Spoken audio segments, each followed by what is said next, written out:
दामबाबू थबा के शासन था ठीक दामबाबू जावापर शासन कुशासन कर चलता से बर्तमान किसी ना पाटपुर पंचायत किसी ना ये किए 600-700 पाइब तो किए 2-4 हजार पाइब ये भोट आ सबू संपद बाबूर सबू पद्म फूल कारण सी समिति जो एमएलए थे गला 5 वर्ष तांकर जो शासन क्षमता ता द्वारा क्षुब्ध हो लोक स्वतंत्र परिवर्तन हो गले कारण मुझे 40 वर्ष कर्मी परिवर्तन हो गली मो सागर जहाँ थे सब परिवर्तन किसी कर ना थे एरिया को आसिले आम शुणा पाइलु डस्ट फस्ट खाई गले शुंती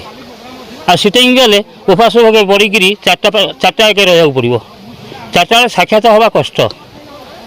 से राति भी रहा पड़ो तापर ना 11टा बेलू आसवे मुटुमुटु होकर अनईदेवे पुणी जा शोबे आम निष्पत्ति नहीं टोटाल पद्म फूल भोट देवु निश्चय परिवर्तन पारादीप परिवर्तन निश्चित।